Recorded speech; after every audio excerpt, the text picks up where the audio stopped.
Mr. Melvin Yong.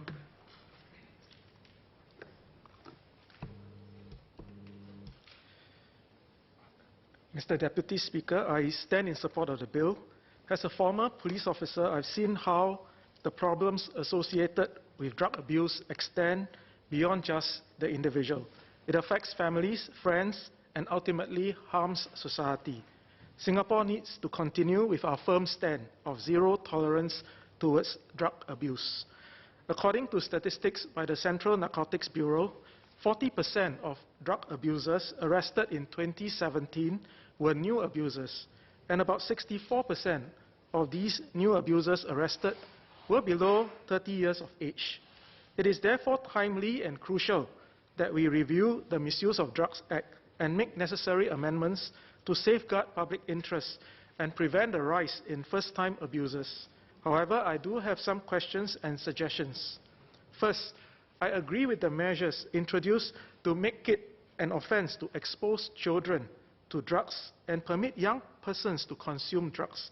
Exposing the young to drugs can cause addiction to become intergenerational, and we must strive to eradicate such cases in Singapore.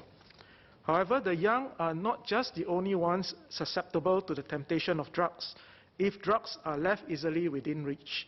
There seems to be an increasing trend among the public displaying more liberal attitudes towards drugs, as evidenced through the 2015-2016 survey conducted by the National Council Against Drug Abuse. This is an alarming trend, and those who have not seen firsthand how destructive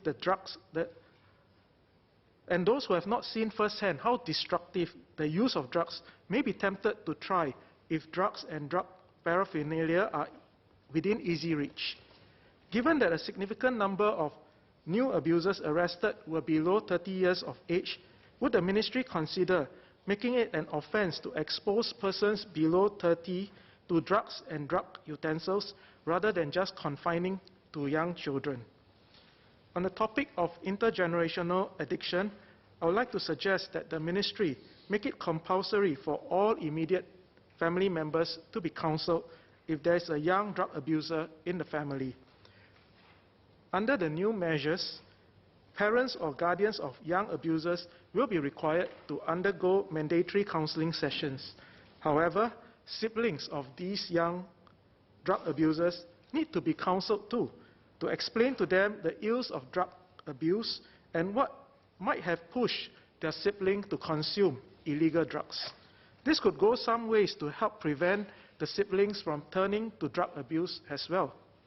For adult offenders, I would like to suggest mandatory counseling for immediate family members below the age of 21.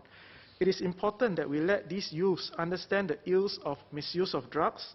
CNB can work with the Singapore Corporation of Rehabilitative Enterprises to use these counseling sessions to teach them on how to rehabilitate their family member back into society upon release. Mr. Deputy Speaker, drug abuse has been trending upwards globally, and the introduction of synthetic drugs has made the problem even more complex and hard to contain.